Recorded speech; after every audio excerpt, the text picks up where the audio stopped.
I am James Wilson.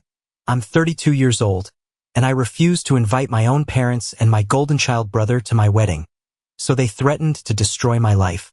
Before I tell you about the moment they tried to crash the ceremony and got the biggest shock of their lives, do me a favor and let me know where you're watching from in the comments below. It's always cool to see how far these stories travel. Alright, let's get into it. The final month before a wedding is a special kind of chaos. For most people, it's a whirlwind of cake tastings, last-minute fittings, and the delicate art of seating charts. For my fiancée, Olivia, and me, it was something else. It was the final countdown to a war I had spent my entire life trying to avoid. Our New York apartment, usually a sanctuary of calm above the city's hum, had become our strategic command center. We were sitting on the sofa, surrounded by swatches of fabric and lists of names. The city lights twinkled outside, a million tiny, indifferent stars. Olivia was humming softly to herself, a small, focused smile on her face, as she put the finishing touches on the playlist for our reception. She was trying to decide on the perfect song for our first dance. "What do you think?" she asked, turning her laptop towards me. "Etta James? At last? Or something a little more modern?" I looked at her, at the genuine, uncomplicated joy on her face, and a wave of fierce, protective love washed over me. This was my future. This simple, peaceful moment was everything I was fighting for. I wanted a lifetime of debating song choices with this incredible woman. "Etta James is perfect," I said, my voice softer than I intended. Her smile widened. "I thought so too." She went back to her playlist, and I went back to staring at the guest list on the coffee table. It was a lie that I was just double-checking it. I was staring at the names that weren't there, the 3 names that had defined my life through their presence and would now define my future through their absence. Robert Wilson, Linda Wilson, Tyler Wilson, my father, my mother, and my younger brother. As if summoned by my thoughts, my phone began to vibrate on the table. The screen lit up with a photo of my mom from years ago, smiling brightly at a family barbecue. My stomach immediately tightened into a familiar, cold knot. It was a Pavlovian response I'd had since childhood. Olivia's happy humming stopped. She reached out and put her hand on my knee, her touch grounding me. "You don't have to answer that, you know?" "I know," I said, my voice tight, "but delaying it just makes it worse. It's better to get it over with." I took a deep breath, the kind you take before diving into icy water, and swiped to answer, putting the phone on speaker. "Hello, James, honey. I was just thinking about you." My mother's voice chirped through the speaker. It was a voice I knew all too well, sickeningly sweet, dripping with false affection. It was the voice she used right before she was about to ask for something, to demand something, to manipulate a situation to her liking. "Hi, Mom. Your father and I were just looking at the calendar, and we realized it's getting so close. Gosh, it seems like just yesterday you were a little boy, and now you're getting married. We're just so excited for our firstborn's big day." I closed my eyes, a sense of weary resignation washing over me. This was it, the direct assault. "Mom," I began, my voice as steady and neutral as I could make it. "About the wedding." "Oh, I know. Is there anything we can do to help? Your father was thinking he could help out with the bar tab, as a wedding gift from us. We want everything to be perfect for you." The offer was bait, a way to buy their entry. "That won't be necessary," I said, cutting through the pretense. "And there won't be any invitations sent to your address." Silence. For a full 5 seconds, the only sound was the faint hiss of the speakerphone. The air in our apartment grew thick and heavy. Then, the sweetness in her voice vanished, instantly replaced by an icy fury that was far more familiar to me. "What did you just say?" "You, Dad, and Tyler," I repeated, each word a heavy stone. "You are not invited to the wedding." The explosion was instantaneous. I didn't even need to hear her response. I could hear my father roaring in the background, his voice a muffled cannon shot. "Give me the phone, Linda." The phone fumbled, and then his voice, no longer muffled, blasted from the speaker. "You ungrateful little brat. After everything we've done for you, Who the hell do you think you are? I pulled the phone away from my ear, his yelling still audible from a foot away. Olivia squeezed my knee, her eyes wide with a mixture of shock and concern. I ended the call. Just like that. The sudden silence in the room was more deafening than the shouting had been. Well, I said, my voice hoarse. I looked at Olivia, the woman who had shown me what unconditional love and support actually looked like. The storm is here. To understand why a man would do something as seemingly cold as banning his own family from his wedding, you have to understand that this wasn't a snap decision. It was the final brick in a wall I had been forced to build, piece by painful piece, since I was a child. I didn't even realize how tall that wall had become until I was sitting in a therapist's office a few weeks before the wedding, trying to explain the lifetime of reasons behind that one phone call. Olivia had suggested it. After my father's roaring threats, she saw the guilt and anxiety warring inside me. She saw me wrestling with the ghost of a loyalty I didn't know. You're not wrong for protecting yourself, James, she'd said, her hand cupping my cheek. But you shouldn't have to carry the weight of their reaction alone. Her colleague, Sophia, who had dealt with her own family trauma, had given her the name of a therapist, Dr. Winters. I was skeptical. In my family, you didn't air your dirty laundry. You buried it. Therapy was for the weak, a sign you couldn't handle your own problems. But looking at the genuine worry on Olivia's face, I knew I had to try. I was building a new life with her, and I refused to let the rot from my old one seep in. Dr. Winters's office was calm and quiet, a stark contrast to the noise in my head. She was an older woman with kind eyes that seemed to see right through the carefully constructed defenses I'd worn for years. So, she began gently after I'd given her the short version of the wedding drama. You've set a boundary, a perfectly healthy one, yet you're feeling a profound sense of guilt, as if you're the one in the wrong. Why do you think that is? The question was a key, unlocking a door I had kept bolted shut for 2 decades. And the memories didn't just flood out. They erupted. It started the day my brother, Tyler, was born. I heard myself say, my voice sounding distant, like it belonged to someone else. I was 3. Before him, I was the center of their universe. I have these faint, sun-drenched memories of my dad teaching me how to cast a fishing line at a lake, of my mom hanging my crayon drawings of our family on the refrigerator, right at her eye level, telling me I was her little Picasso. I was their boy. Then Tyler arrived. He was a difficult baby, always crying. Later, he was diagnosed with asthma. He was fragile. He needed more attention, more care, more money. At least that's how my parents explained it. But that need became a permanent state of being. He wasn't just the fragile child. He became the golden one. And I became scenery. A fixture in the house like a chair or a lamp. Useful but unnoticed. Tell me about a specific time you felt that shift, Dr. Winters prompted, her pen poised over her notepad. A moment that stands out. My mind instantly flew back to my 10th birthday. The memory was so vivid it was almost tangible. For months, I had been obsessed with getting a mountain bike. A silver Huffy with 21 speeds and front shock absorbers. I'd read bike magazines, compared models. I'd left catalogs open on the kitchen counter, with the Huffy I wanted circled in red marker. I talked about it to anyone who would listen. At school, I told my friends, just wait.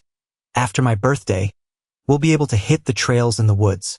The morning of my birthday, I practically levitated down the stairs, my heart pounding with a pure, childish anticipation. There, by the fireplace, was a pile of neatly wrapped presents. I tore into them, my excitement mounting. A pair of stiff, dark-wash jeans. A 3-pack of plain t-shirts. A few paperback books for school. A multi-pack of socks. That was it. My heart didn't just sink. It plummeted.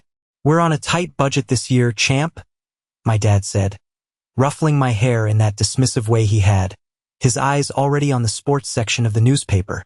You know how it is. Happy birthday. I tried to be grateful. I really did. I mumbled my thanks and went upstairs to try on the new clothes, the smell of department store dye filling my nostrils. The next day at school, when my friends asked about the bike, I lied and said my parents were getting it for me later. The lie tasted like ash in my mouth. 2 weeks later, on a random Saturday, I walked into the garage. And there they were, my parents and a beaming Tyler, standing next to a brand new, top-of-the-line bicycle. It wasn't a Huffy. It was a Schwinn, deep metallic blue with better shocks and more gears. It was far more expensive than the one I had wanted. "What's this for?" I asked, the words catching in my throat. The betrayal was so sharp, so sudden, it felt like a physical blow. My father turned to me, his expression a mixture of annoyance and impatience, as if my presence was spoiling this special moment. "His asthma," he said, as if it were the most obvious thing in the world. "The doctor said he needs more exercise to strengthen his lungs. You're already athletic enough." Tyler, who was 7, hopped on the bike and rode it around in proud, wobbly circles on the driveway. A king surveying his new kingdom. I just stood there in the shadows of the garage, invisible. That was the day, I told Dr. Winters, my voice thick with the memory of that long-ago humiliation, that I learned a fundamental rule of my family. My wants were frivolous, but his wants were needs. Dr. Winters wrote something down.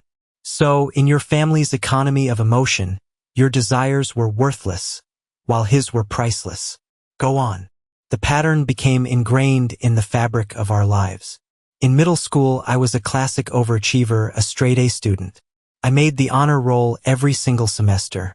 My report cards, filled with glowing comments from teachers, would get a cursory, "That's nice, James," before being tossed on the mail pile on the counter. But when Tyler, who struggled with every subject, managed to get a B+ on a single math test after weeks of FS and DS, my parents declared it a miracle.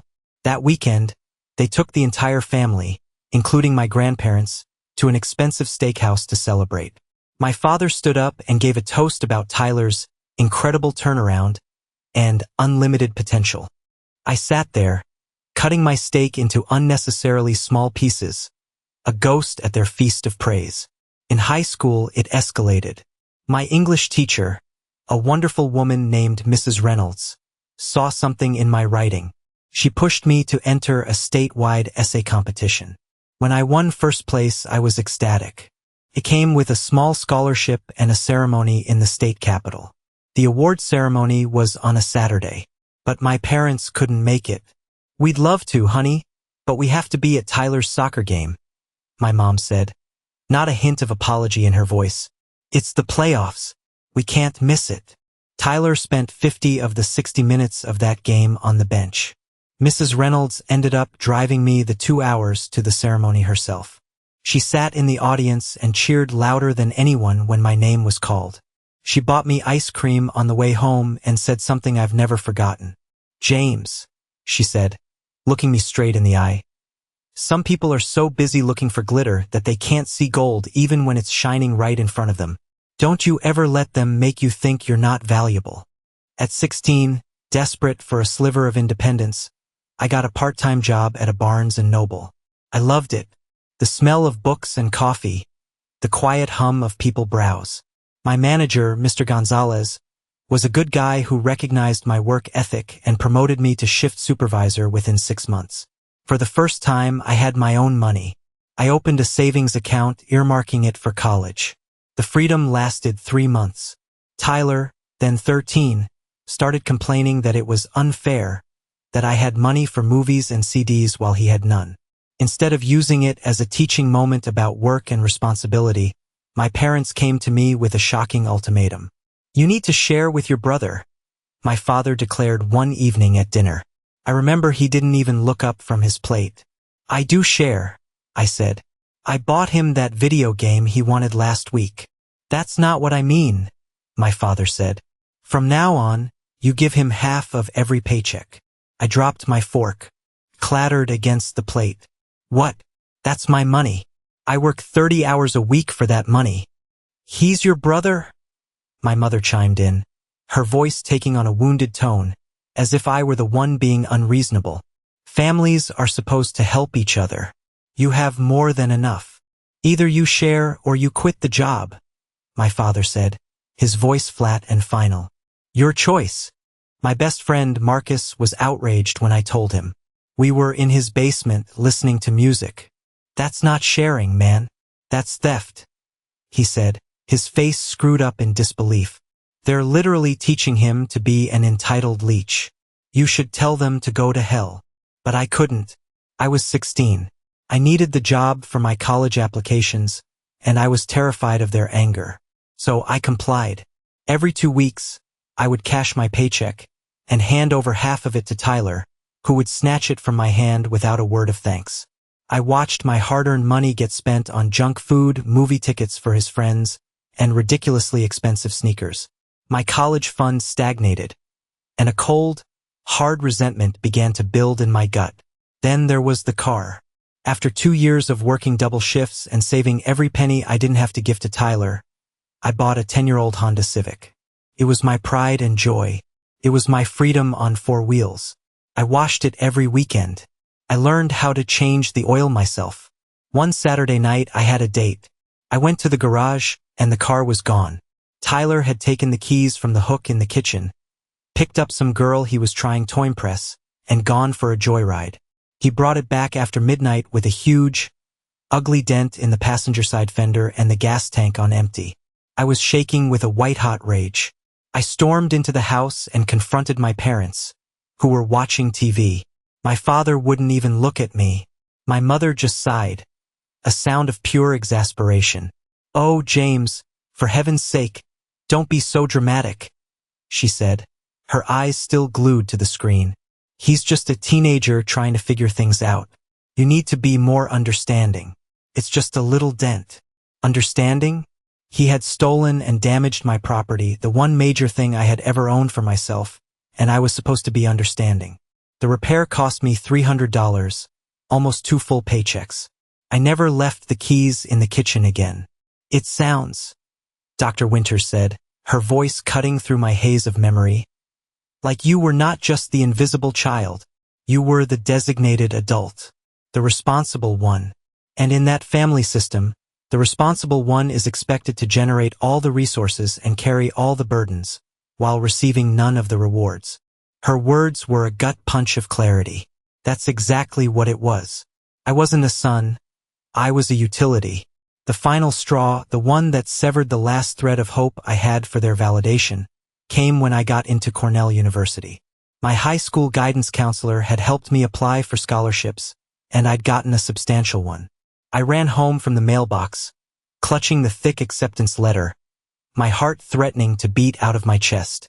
This was it. Ivy League. This was the achievement they couldn't possibly ignore or downplay. I handed the letter to my parents in the kitchen. My dad glanced at it. "Cornell.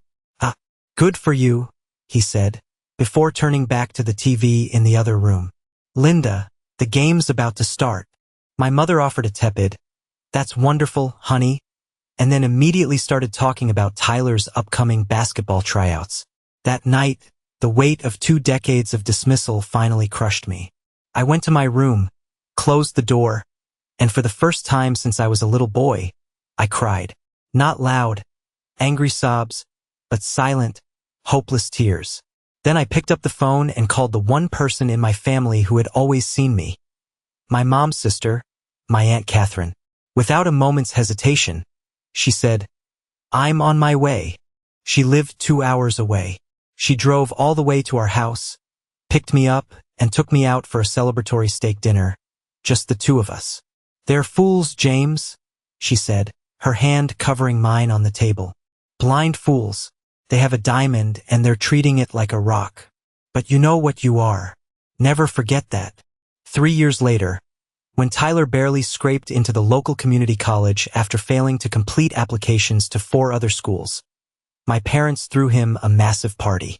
They rented a hall. They hired a caterer. They invited 50 people. My father gave a tearful speech about Tyler's perseverance. I stood at the back of the room, home from Cornell for the weekend, and watched the spectacle. I wasn't angry anymore. I just felt nothing. It was like watching a play about a family I had never truly belonged to. As I finished telling all this to Dr. Winters, I felt a strange sense of release, as if a great pressure had been lifted from my chest. "That's why," I said, My voice clearer now, stronger. That's why they can't be at my wedding.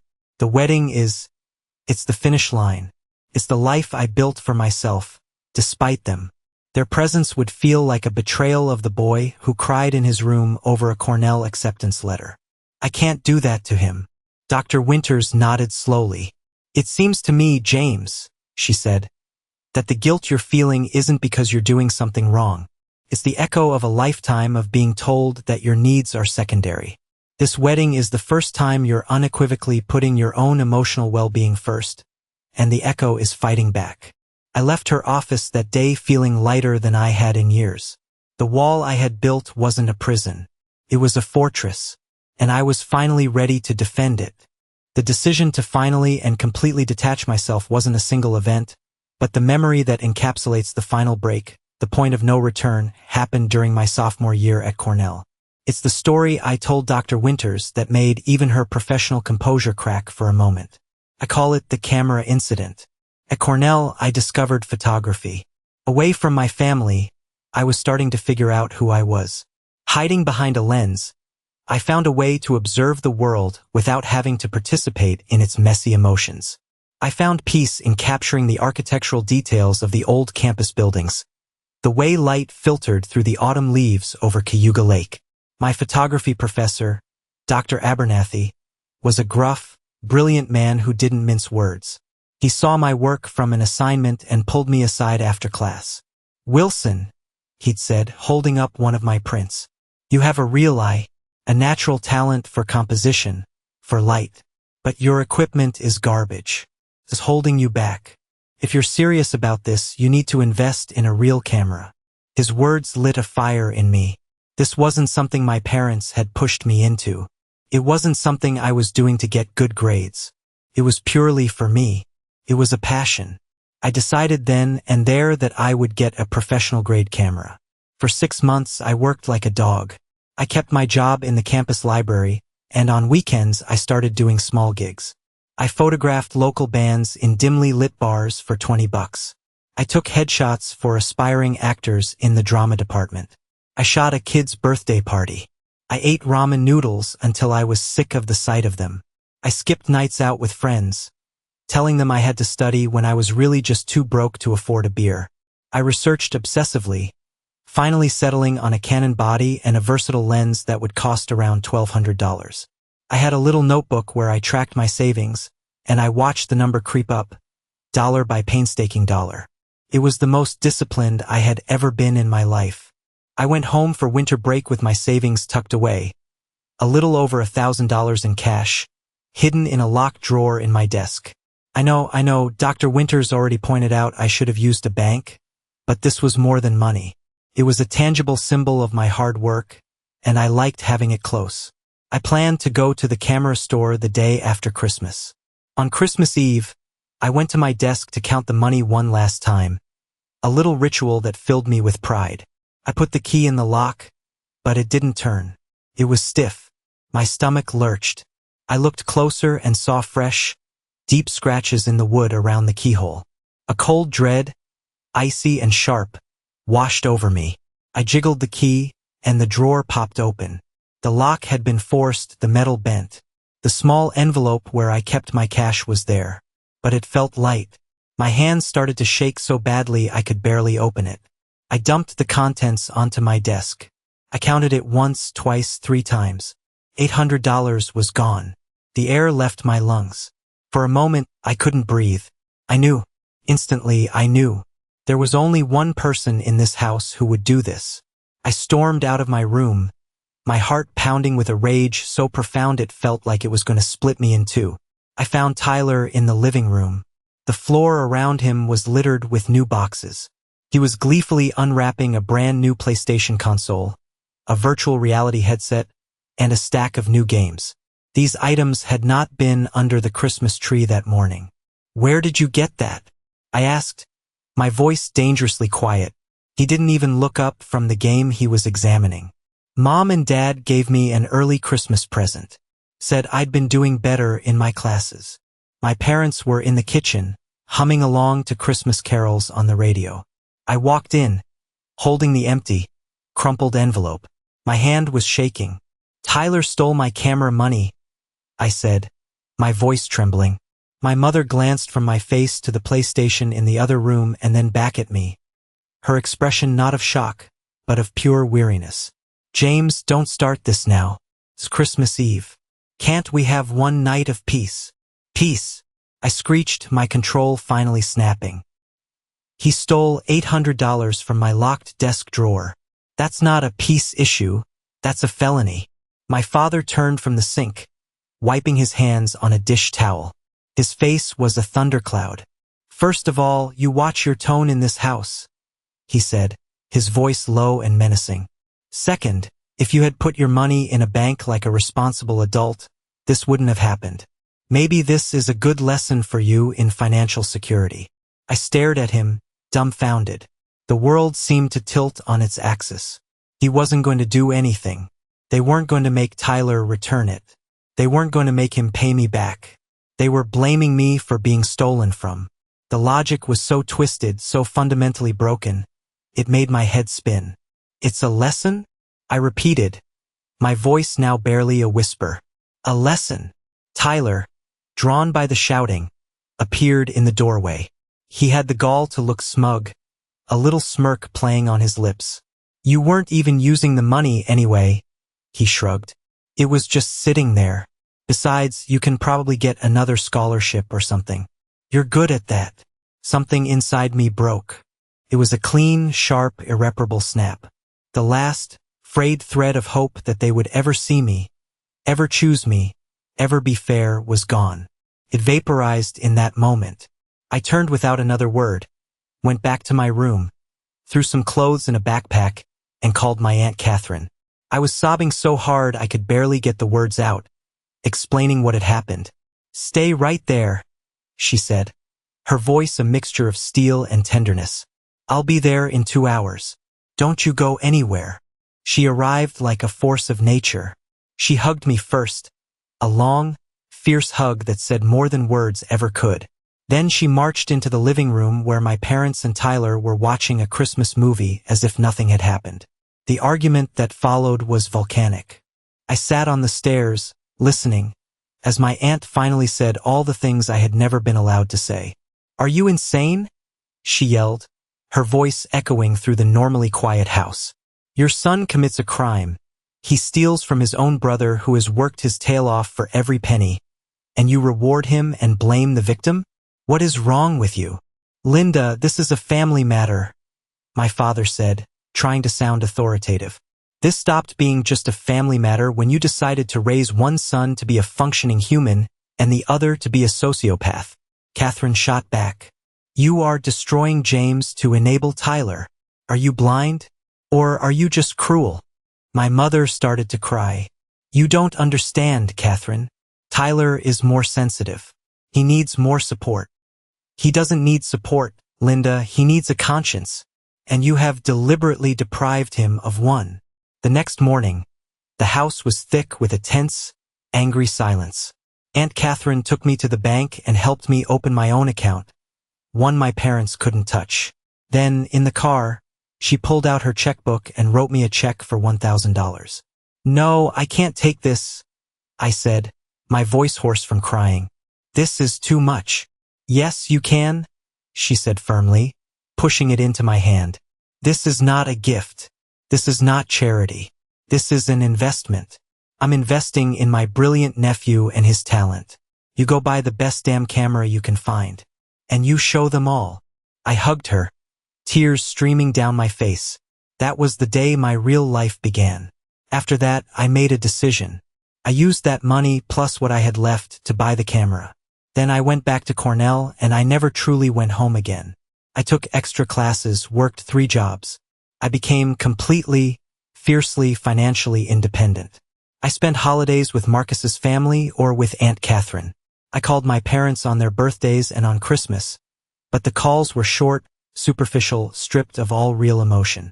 I built a wall and I lived behind it. I graduated with honors and moved to New York. I poured everything I had into my career at a prestigious marketing firm. I was successful because I was fueled by a desperate, burning need to prove I didn't need them for anything. And then I met Olivia. and everything changed. She didn't just see the wall. She understood why it was there. She didn't try to tear it down. She just came and sat with me on my side of it. The first time she met them was a Thanksgiving dinner I had reluctantly agreed to attend a few years into our relationship. It was a masterclass in their dysfunction. Tyler spent the entire evening with exaggerated tales of his minor accomplishments at his dead-end job, while my recent promotion to a senior position at the firm went completely unmentioned.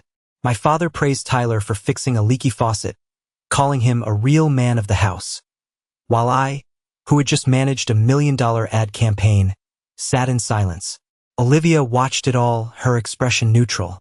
Later that night, back in our apartment, she just took my hand. "Now I get it," she said softly. "I'm so sorry you had to grow up with that." Hearing her say it, having my reality validated so simply and completely, felt like a release I didn't even know I needed. So, when Olivia proposed to me a few years later, on a surprise trip to a glass cabin under the stars, saying yes was the easiest decision of my life. And when we started planning the wedding, making the decision not to invite my family was the hardest, but most necessary. It wasn't about punishing them. It was about protecting myself, and protecting the new, healthy, beautiful life I was building with Olivia. Inviting them would be like inviting the arsonists back to the house you just rebuilt from the ashes. It was never, ever going to happen. The weeks leading up to the wedding were a masterclass in psychological warfare, executed by my family with a chilling level of desperation. Their goal was simple: to shatter my resolve and force their way back into the center of my life, where they felt they belonged. Their campaign began not with a bang, but with a whisper. My mother, Linda, weaponized social media with the skill of a seasoned propagandist. She'd post old family photos, me as an awkward teenager, smiling stiffly next to a beaming Tyler, with captions that were masterpieces of passive aggression. One post, under a photo of us at a long-ago Christmas, read, "They grow up so fast. So proud of both my wonderful sons and all they've accomplished. A mother's love is forever. Can't wait to celebrate James's big day soon. Hashtag family is everything. Hashtag proud mom. Hashtag blessed." The posts were public. Friends of the family, distant relatives who only saw the curated, happy version of the Wilsons would flood the comments. "What a beautiful family, Linda. You raised such good boys." Then my phone would buzz. Texts from cousins, old neighbors, even my grandmother. "Hey, just saw your mom's post. So excited for you. My invitation must have gotten lost in the mail. Haha, let me know the details." It was a brilliant pincer movement, designed to paint me as the cruel, secretive outlier and them as the loving, bewildered parents. It was death by 1,000 paper cuts, each comment and text a fresh sting of guilt. While my mother handled the public relations, Tyler took on the role of intelligence operative. He was less subtle. He started calling our vendors. Our florist, a sharp woman named Chloe, called Olivia in a state of confusion. "Hey Olivia, some guy named Tyler just called. Said he was the groom's brother and the best man's assistant. He was asking for the full delivery schedule for the boutonnieres. Seemed really fishy, so I told him nothing. Just wanted to give you a heads up." Next was the band. The band leader, a grizzled rocker named Sal, called me directly. "Hey man, Sal here. Got a weird call. Dude claiming to be your brother, trying to get our set times and arrival schedule. I told him to buzz off, that all communication goes through you or Olivia. You got some family drama brewing?" We realized they were trying to piece together the entire wedding day itinerary, time, location, logistics, so they could show up and make a scene. The pressure was immense. I started sleeping badly, waking up from nightmares where they were all standing there, screaming at me as Olivia walked down the aisle. One evening, Olivia found me staring out the window, my jaw clenched. She came up behind me and wrapped her arms around my waist. "Okay," she said, her voice firm but gentle. "This isn't just a family dispute anymore. This is a hostile takeover attempt of our wedding. We need a strategy." She was incredible. While I was drowning in the emotional turmoil, she was a rock of clarity. She grabbed a notebook and a pen. "All right," she said, sitting me down at the kitchen table. "Let's wargame this. Category 1, Communications. She drew a line down the page. We email every single vendor. We tell them that all communication and all changes must be approved by me or you via email, and we establish a security password for phone calls. No exceptions. Category 2, family. Her pen hovered over the paper. This is where Aunt Catherine comes in. She's our ally on the inside. We need to tell her exactly what's happening. And category 3, she said, looking me straight in the eye. Security. I know you think it's overkill, but James, look what they're doing. They are actively trying to sabotage this. Do you honestly think they're just going to give up if their little spy games don't work? We need a professional to handle this, so we don't have to. She was right. The thought of them showing up and cornering me, of Olivia having to deal with them on our wedding day, was a nightmare I couldn't bear. We spent the next evening researching and hired a discreet security firm run by a man named Julian, a calm, professional ex-military man recommended by Olivia's brother.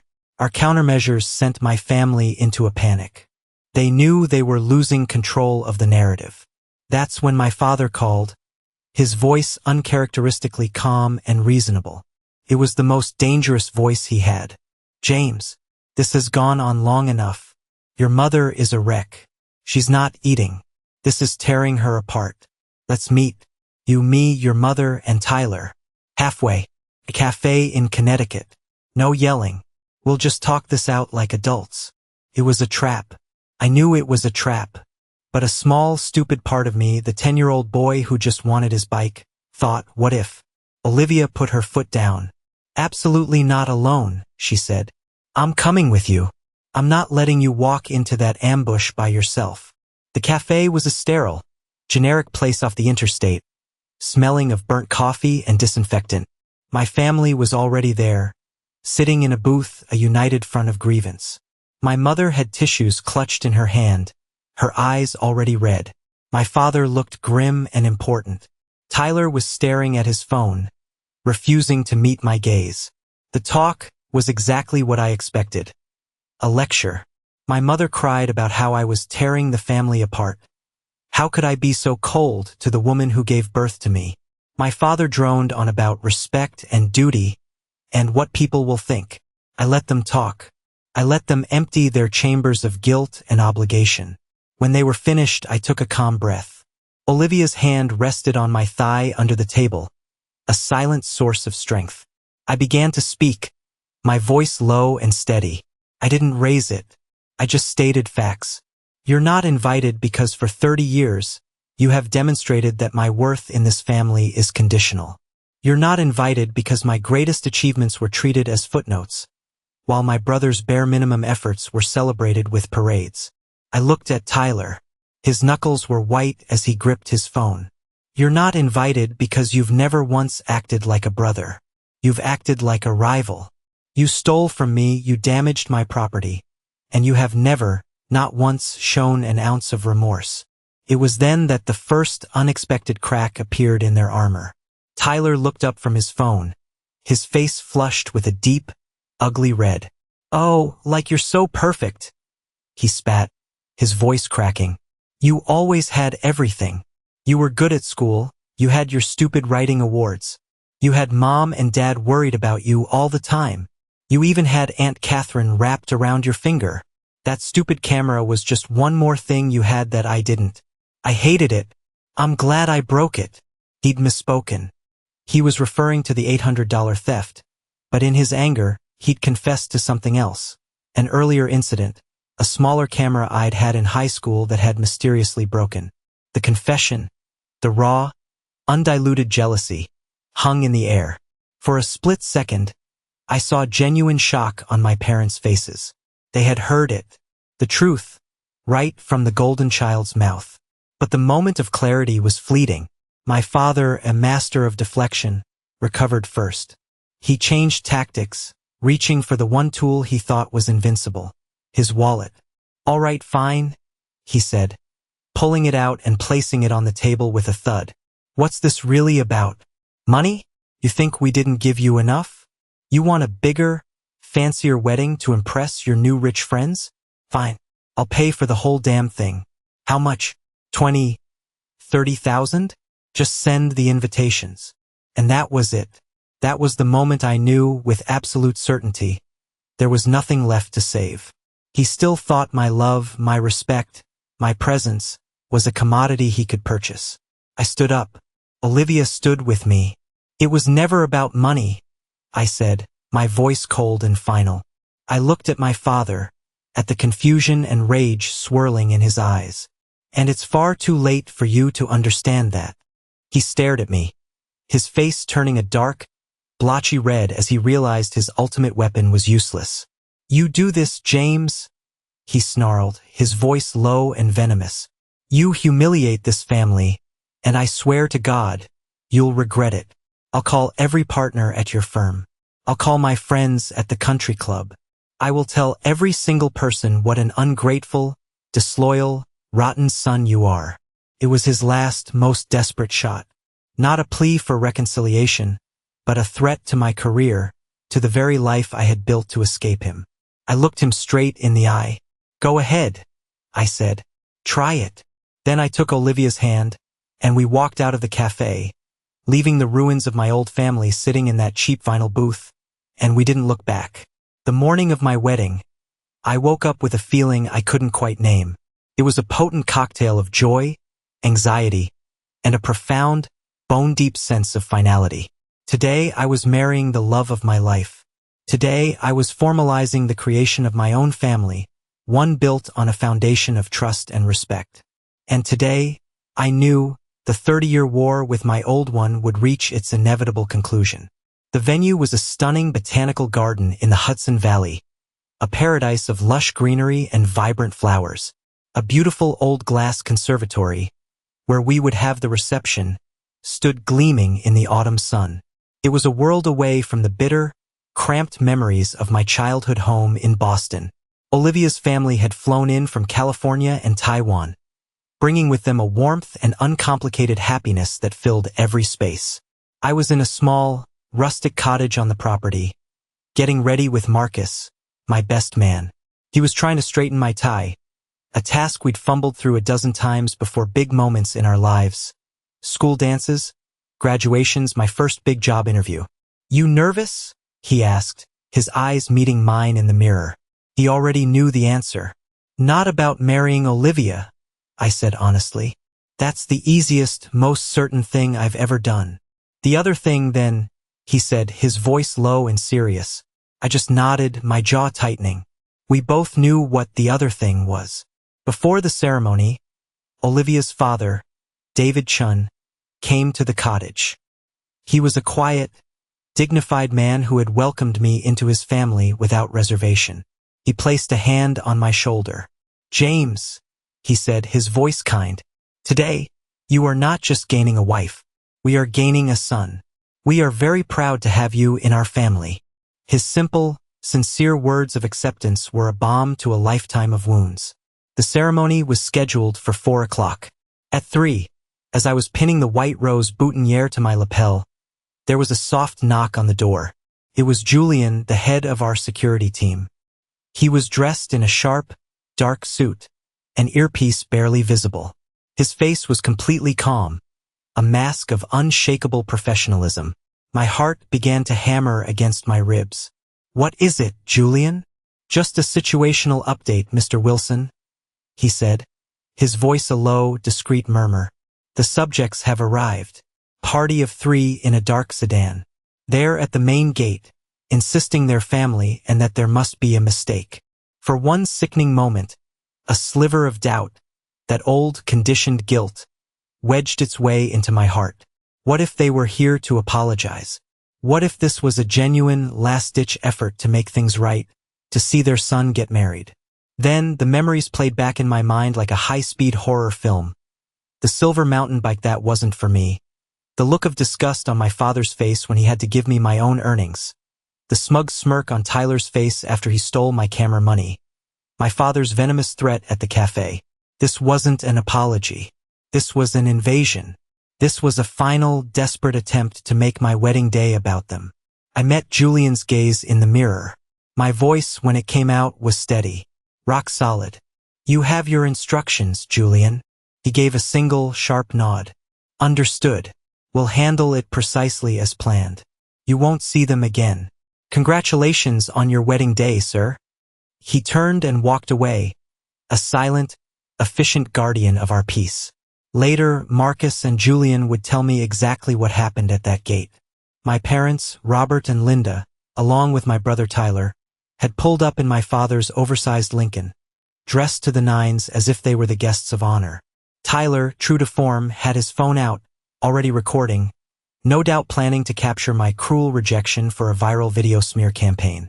They approached the gate, where two of Julian's men stood, polite but immovable. "We're the groom's parents," my father announced, his voice booming with an authority he assumed was absolute and universal. "We're here for James Wilson's wedding." One of the security guards, a tall, imposing man, checked his list on a tablet. "I'm sorry, sir, but your names are not on the guest list." My mother immediately launched into her performance. Her face crumpled. "Oh, there must be some terrible mistake," she cried, a hand to her chest. "I'm his mother. He's my baby boy. He would never keep me out." Tyler pushed forward, his phone held high like a weapon.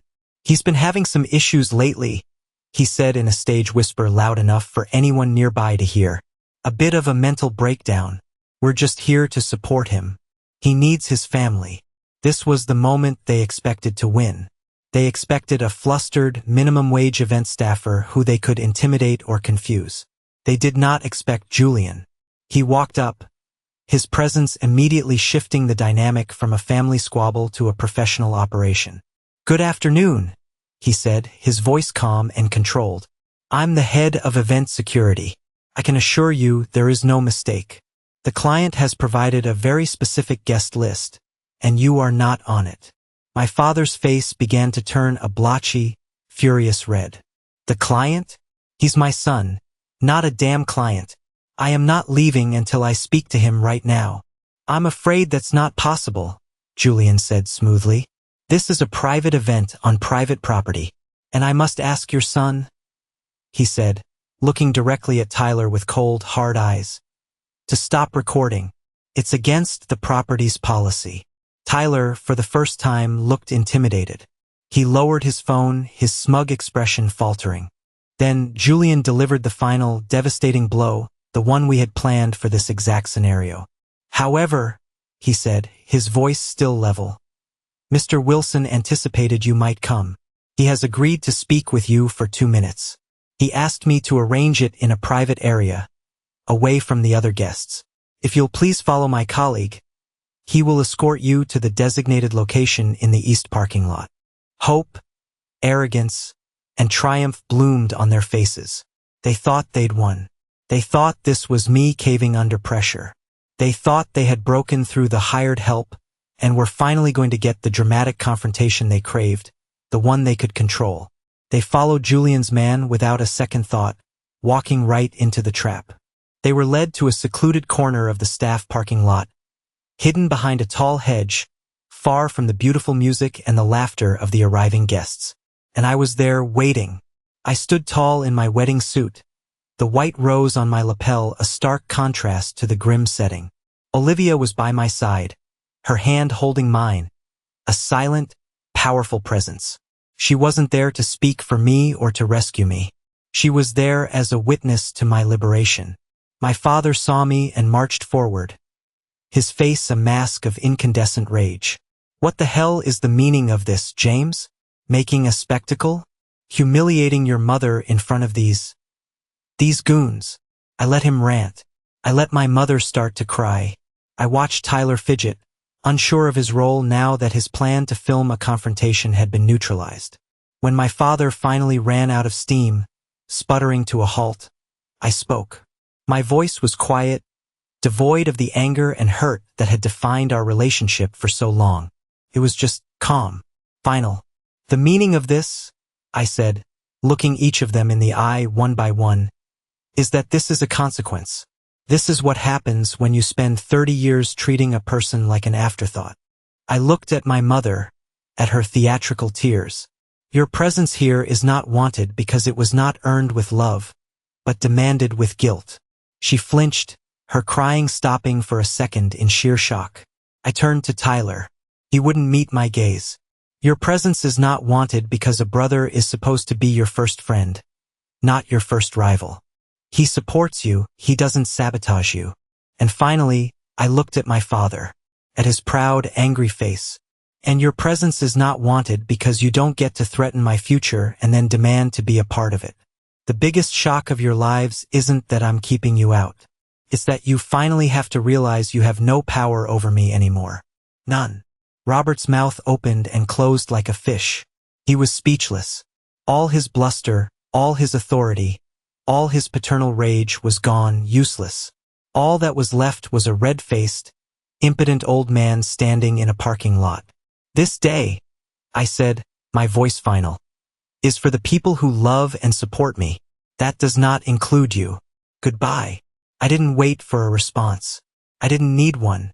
I squeezed Olivia's hand, turned my back on the three of them, and walked toward the sound of the string quartet, toward my wedding, toward my future. I didn't look back.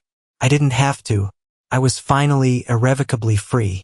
Walking away from them felt like shedding a massive, heavy skin I'd been wearing my entire life. With every step I took back toward the ceremony gardens, I felt lighter, as if I were walking on air.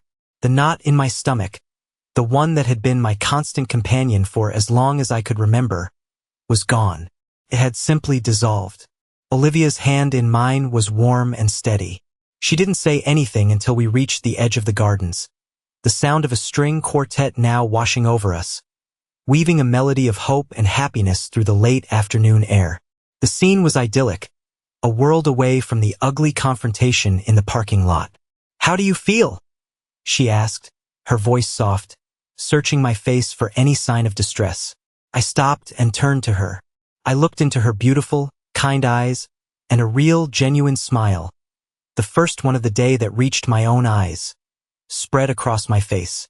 "I feel," I said, and my voice was clear and strong, "like I'm about to marry the love of my life." Her answering smile was radiant, a sunrise all its own. Me too. The ceremony itself was perfect. It was everything I had never dared to dream of for myself.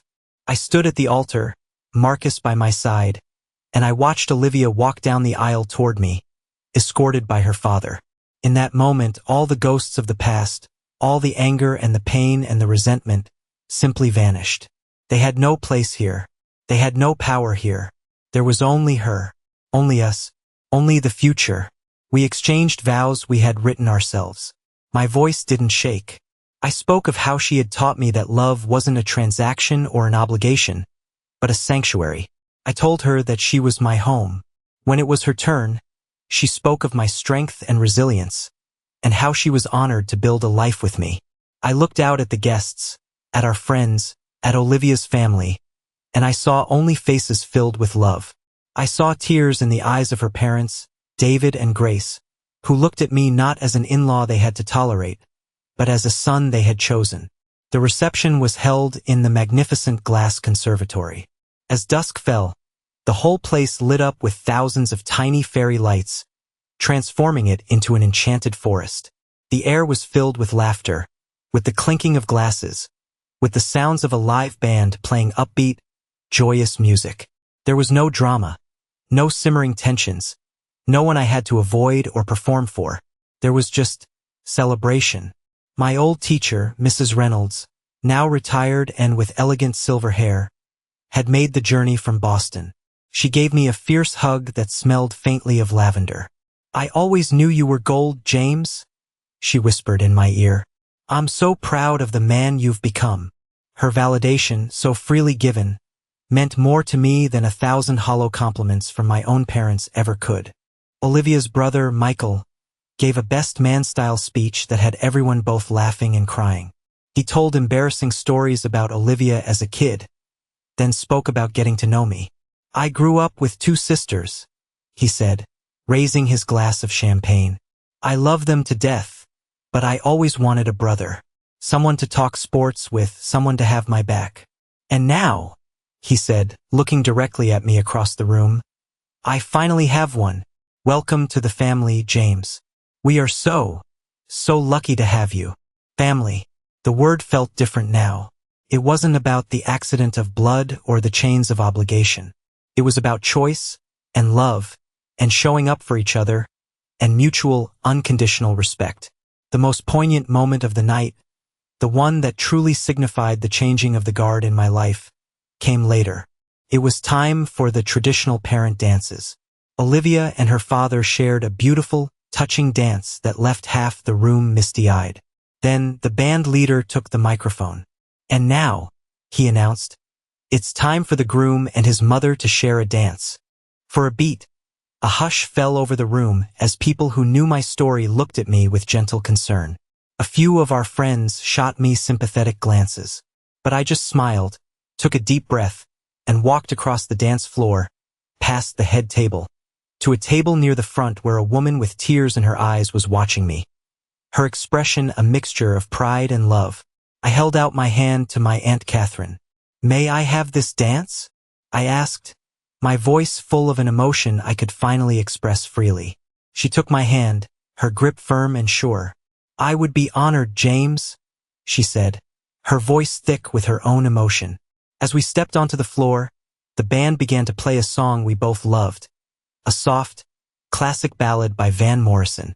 We danced, and for those 3.5 minutes the world fell away. It wasn't a replacement dance. It wasn't a substitute for a dance I should have been having. It was a correction. It was an acknowledgement. It was a public and heartfelt tribute to the woman who had been my true north, my protector, my fiercest advocate, my real parent in every way that mattered. She was the one who drove 2 hours to celebrate a lonely teenager's college acceptance. She was the one who confronted my parents in their own living room. She was the one who wrote me a check for a new camera and invested in my future when no one else would. As the song neared its end, I leaned down and whispered in her ear, the 2 words I had needed to say for years, the 2 words she had earned 1,000 times over. "Thank you, Mom." I felt her squeeze me tight, a single sob escaping her. I felt her tears on my shoulder. They were happy tears. Mine were too. In that moment, dancing with my aunt in a room full of people who genuinely loved me, with my beautiful wife watching us with a radiant smile on her face, I wasn't just celebrating a marriage. I was celebrating the founding of a new legacy, one of my own making, one built not on the fractured, rotten foundation of my past, but on the solid ground of love, choice, and a hard-won, beautiful peace. The week after the wedding was a blissful, sun-drenched haze. Olivia and I honeymooned in Greece, a place neither of us had ever been, a place so far removed from the geography of our ordinary lives that it felt like another planet. We explored the ancient, sun-bleached ruins of the Acropolis, sailed on water so impossibly blue it didn't look real, and ate incredible food in tiny, family-run tavernas where the owner would pull up a chair and share a glass of ouzo with you. For the first time in my adult life, I felt a complete and total absence of dread. It was a sensation so foreign, it took me a few days to even identify it. There was no impending holiday to navigate, no obligatory phone call to steel myself for, no low-grade, simmering anxiety about the next confrontation. There was just peace, a quiet, expansive peace that settled deep in my bones. We spent hours talking, not about my family or the wedding drama, that chapter felt so completely closed, but about the future, about everything. We talked about the house we wanted to buy upstate with a big yard and a tire swing. We talked about the trips we wanted to take to Japan, to Italy, to the national parks out west. We argued playfully over what to name the puppy we were planning to get as soon as we got back. It was all so wonderfully, beautifully normal. I felt like I had finally surfaced after being underwater for a very long time, and I was breathing fresh, clean air for the first time. One evening, we were sitting on the balcony of our hotel room on the island of Santorini, watching the famous sunset over the caldera. The sky was a breathtaking canvas of fiery orange, soft pink, and deep purple. "You seem different," Olivia said, nudging my shoulder with hers. She was looking at me, not the sunset. "Lighter. I feel it," I admitted. "It's like there was this constant low-frequency hum of static in the back of my head my entire life. A background noise of their expectations, their drama, their disappointment. I didn't even realize how loud it was until it was finally gone. She rested her head on my shoulder. I'm so glad. You deserve every ounce of this peace, James. Even in this paradise, though, healing showed itself not to be a straight line. One afternoon, my phone buzzed with a notification, a memory from Facebook. It was one of my mother's manipulative posts from before the wedding. Seeing it, even knowing the battle was over, my stomach gave a reflexive clench. The old anxiety, a ghost in the machine. I must have tensed up because Olivia noticed immediately. What's wrong? I showed her the phone. Nothing, I said, trying to brush it off. Just a ghost. She took the phone from my hand. No more ghosts, she said gently, and with a few taps, she blocked Robert, Linda, and Tyler on every social media platform I had. There. No more uninvited memories. It was a small act, but it was profoundly loving. She was actively helping me guard my peace. The real test came on our last day. We were back in our room in Athens, packing our bags, the scent of salt and sunscreen still clinging to our skin. I opened my laptop to check in for our flight, and my personal email account was open. And there it was, a new message. The subject line was just my name, James. The sender was Tyler Wilson. My heart gave a familiar lurch, that phantom limb of an old anxiety twitching. I froze, my cursor hovering over the message. 1,000 possibilities ran through my head. Was it an apology? A desperate plea for forgiveness? A barrage of new threats? What is it?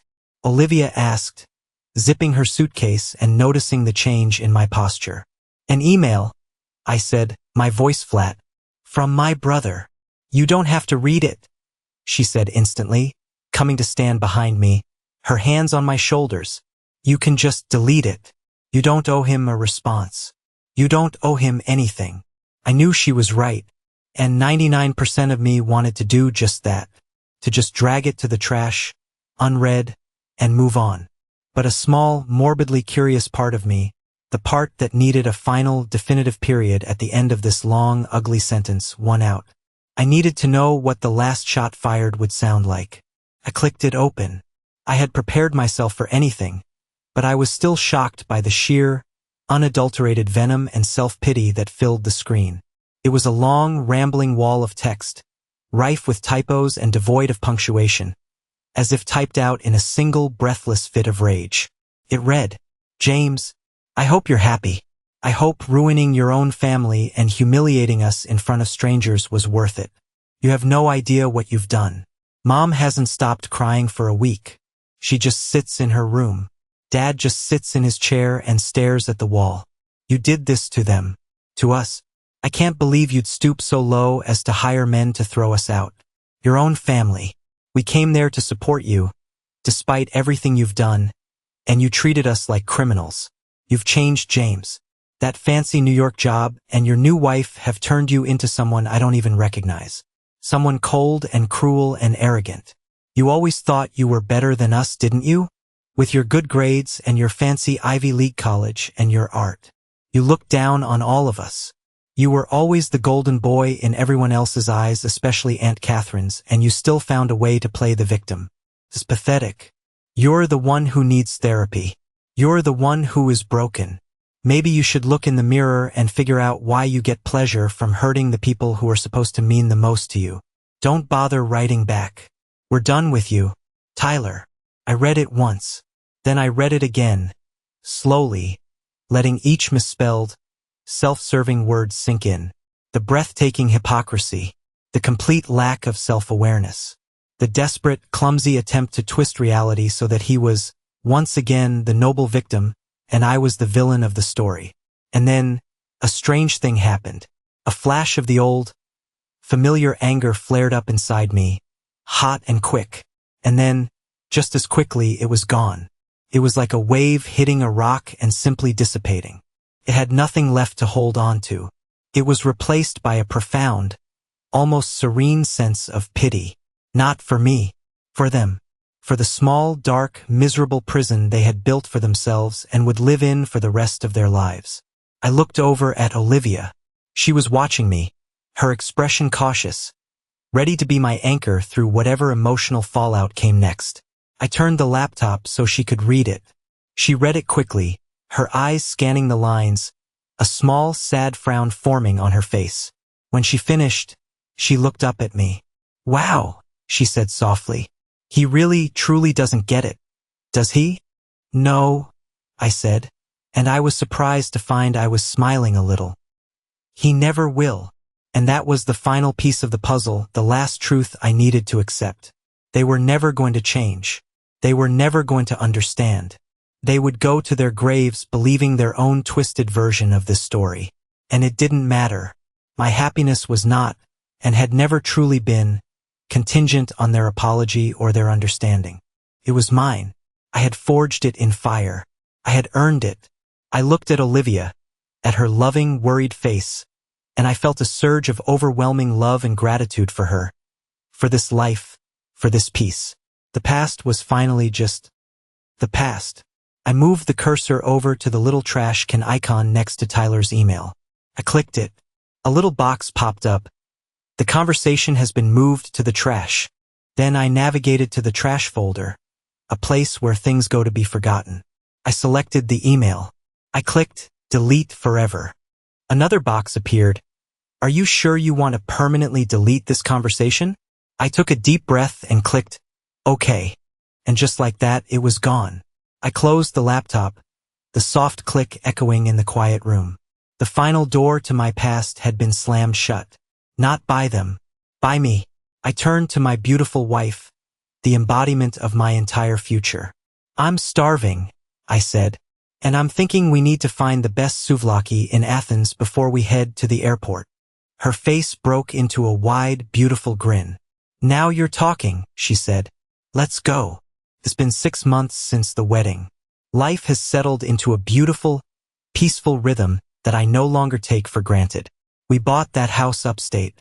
It has a big yard, and I spent a whole Saturday hanging a tire swing from an old oak tree for our future kids. We also adopted that puppy, a goofy, clumsy golden retriever named Gus who now rules our lives and covers our floors in a fine layer of fur. The other night, after Olivia had gone to bed, I was in my home office, looking through our wedding photos for a frame I wanted to order. The professional ones had come in a while back, but I hadn't really sat down and gone through all of them. I was clicking through image after image of pure, unadulterated joy. There was a photo of Olivia roaring with laughter during her brother's hilarious speech. There was a candid shot of Marcus and me, arms slung around each other's shoulders, making stupid faces at the camera, looking like the two awkward kids we'd always been.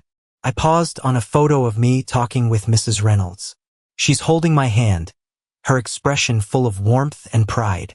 Looking at it, I realized that single moment of validation from her held more weight and meaning than 30 years of my own parents' strained, obligatory praise. Then I came to the one of me dancing with my Aunt Catherine.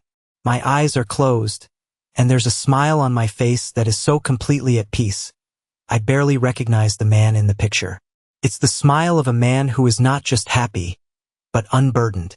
That photo didn't just capture a moment. It captured a healing.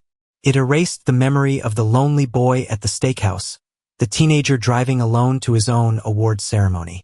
Looking at those photos, at the faces of my real family, I realized something profound. For years, I thought of setting boundaries with my parents and brother as a destructive act. An act of cutting off, of ending something, a failure. I carried so much guilt about it. But I was wrong. It wasn't an amputation. It was a surgery. It was a painful, difficult, but necessary procedure to remove a toxic, cancerous growth that was threatening to kill the rest of my soul. You don't perform that surgery because you hate the part of you that's sick. You do it because you love the rest of you enough to want it to live. You do it for the chance to be healthy and whole. I don't hate my parents or my brother. I've realized I don't have the energy for that anymore. It's like trying to be angry at the weather. It is what it is. I just accept them. I accept that they are who they are, and that who they are is simply not compatible with the life of peace, respect, and love that I have chosen to build. My victory wasn't in changing them. It was in finally, fully accepting that I couldn't, and having the courage to build my own happiness anyway. I haven't heard from them since that final, pathetic email. Not a word.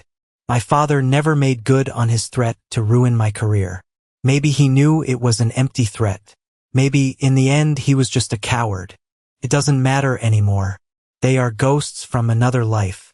My life, the real one, is here, in this quiet house, with my incredible wife sleeping upstairs, our dog snoring at my feet, and a future that feels bright and open. Thank you for listening to my story. I know it was long, but I appreciate you sticking with me. I hope it touched you in some way, and maybe even gave you a bit of strength if you're facing your own battles. It's a hard, painful thing to stand up for your own peace. Have you ever had to make a difficult choice like this in your own family to protect your own happiness? Let me know your story in the comments below. And if this resonated with you, please hit that like button and subscribe so you don't miss what's next. It really does help the channel. Take care of yourselves out there.